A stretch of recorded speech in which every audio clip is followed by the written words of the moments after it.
OCHKANATLAN, the newest area released in version 5.2, has brought along its fair share of world quests, which not only continues our journey with Little One, but also gives us some absolutely magnificent and juicy lore.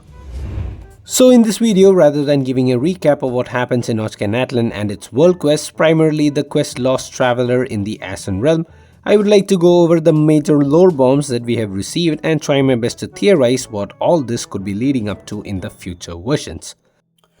So spoiler alert, if you haven't played the new world quest Lost Traveler in the Ashen Realm in OCHKANATLAN, please come back after you've played it.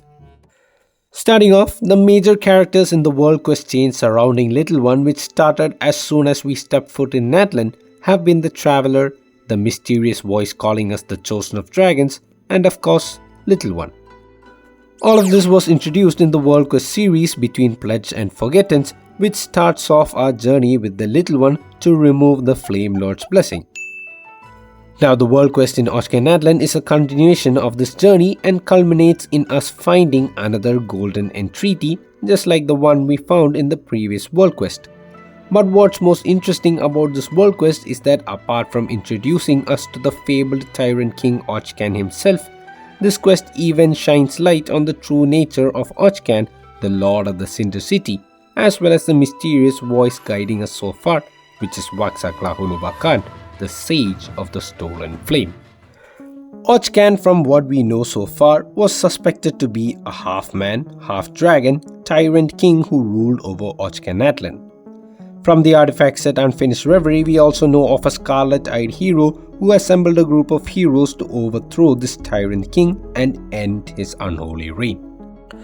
But now after the 5.2 World Quest, what we have understood is that Ochkan really was half-man, half-dragon, but wasn't really as bad a person like we thought.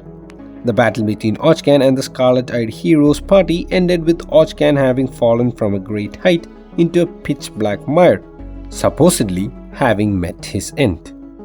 But before dying, Ochkan split his mind and body in order to protect the people of OCHKANATLAN. The mind got trapped in what is called the core of Kuhulel and later got released by Bona in the form of Kokoik, while the body takes the form of a huge purple dragon who had been corrupted by the abyss. Later on, after we find something called the Jade of Return alongside Bona, this dragon steals that item and we shoot it down with the help of Kokoik. This dragon lands in a place called the Nursery of Nightmares, where it fuses with Kokoik and reveals its identity as Ochkan to us finally. Now this is where the lore bombs just keep coming in. Ochkan is actually the Sage of Stolen Flame, OCHKANATLAN's son, a dragon mixed with a human soul raised among human tribes. And interestingly, the Sage's plan for his own son Ochkan was to grow up and kill the old Pyro Dragon Sovereign and ascend to become the new one. Now the reason why he wants this could be because of how OCHKANATLAN believed that dragons had to join forces with humans to see an evolution in their race. So having a half-human, half-dragon be the ruler of dragons would pretty much make this aspiration become fruitful. But sadly, Ochkan wasn't really on board with his father's plan, which might have caused OCHKANATLAN to maybe search for other candidates to fulfill his wish. And you know what? The end of the world quest does indeed confirm this. At the end of the world quest, we can finally see OCHKANATLAN in person, who is talking about dragons, evolution, and a bunch of other stuff which we will cover later. But what's important is who he is talking to. Chosen of Dragons, hope resides within you. This is not the end. Take the token of oath and go unto the sacred mountains.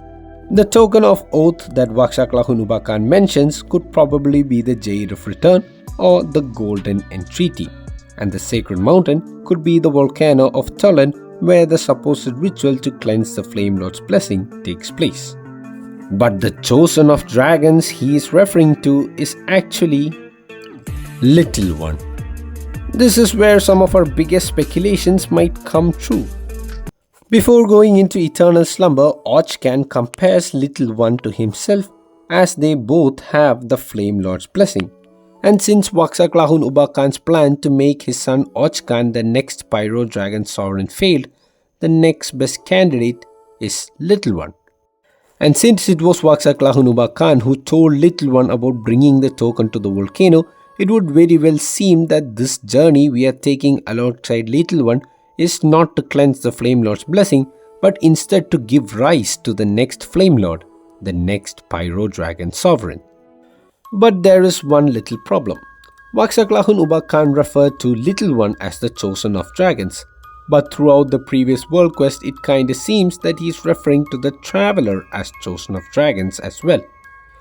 This fact is confirmed by the official 4th anniversary theme song, in which the description states the Traveler's nicknames across various nations, and it includes Chosen of Dragons. So does this mean that both Little One and the Traveler are Chosen of Dragons? Maybe it's simply because the cleansing ritual needs both a human and a saurian. But come to think of it, OCHKAN was half dragon, half human. So maybe what Waxaklahunuba Khan needs for the next Pyro Dragon Sovereign is either another half dragon, half human like OCHKAN, or one dragon and one human like Little One and the Traveler, which could be why both of them are called Chosen of Dragons. This also brings the possibility that Saurian indwelling could be an art created by the sage, which was first used on his own son OCHKAN and then later given to the Traveler via this Tepetlisaurus.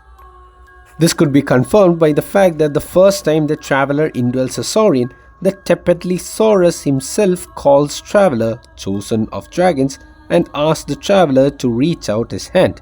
Maybe Waxaklahunuba Khan, who has said so himself that he has taken various forms, took the form of this Tepetlisaurus to lure us into joining the Little One's journey. Something even more interesting is that in OCHKANATLAN, next to the place where we fight OCHKAN for the first time, there is a sword. And next to that sword is a recording which is said to date quite many years ago, and in that recording is basically a person's last words, and that person is Manku. But wait, wasn't Manku the person who told us about the ritual to cleanse the Flame Lord's mark? If he died so many years ago, then how did we see him? Also in OCHKAN's memories, which we see in the world quest, we can see two NPCs, namely T2 and Legba, whom we have already met in Natlan, even though these memories are said to take place 10 years after the cataclysm, which occurred 500 years ago. So unless T2 and Legba survive for more than 490 years, the ones we see in OCHKAN's memories should have been dead long ago and should have not been able to be seen in Natlan as regular NPCs. Moreover, after completing the world quest, the NPC T2 will have a strange dialogue box where he acts all suspicious when we try to confront him about having seen him in OCHKANATLAN. Now all of this could only mean one thing, that the T2 we meet in Natlan was actually Waxaklahunuba Khan in disguise. The Legba we meet in Natlan could also be Waxaklahunuba Khan in disguise. The Manku we meet in Natlan could also be Waxaklahunuba Khan in disguise. Wait, so it was all Waxaklahunuba Khan? Always has been.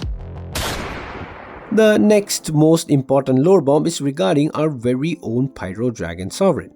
Interestingly, during the time when the Primordial One fought the 7 sovereigns, the Pyro Sovereign Geocoatl faked his death and went into hiding, where he became worn out and declined in power. Now we know where Zhongli got his inspiration from.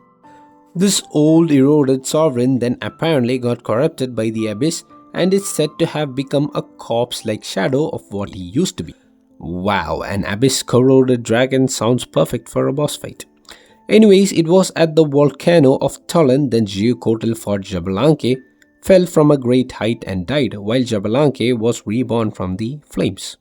It is also believed that this Geocoatl never really died and is now hibernating inside that very volcano. I mean, if he can fake his death once, he can probably fake it twice. Sounds to me like Geocoatl really doesn't want to fight anyone and is probably just a chill guy. Alright, now before winding up this video, there is one last epic lore bomb that I'd like to discuss. In my previous video, I had compared Kanaya, an imaginary subterranean realm from the works of H.P. Lovecraft, to Genshin's Kandria.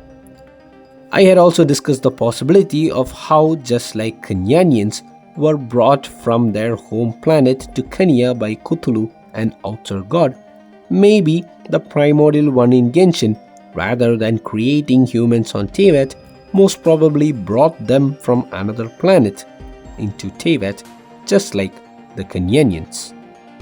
And well, what do you know? According to Waxaklahun Ubakan, the Descender tossed the humans into Teyvat, giving them power to change environments to suit themselves, which most probably confirms that rather than creating humans directly on Teyvat, the primordial one probably transported or transferred them from a different planet into Teyvat. Hey guys, hope you enjoyed watching that video. Don't forget to like and subscribe, and do check out my other content, as I will see you in the next video. Bye bye.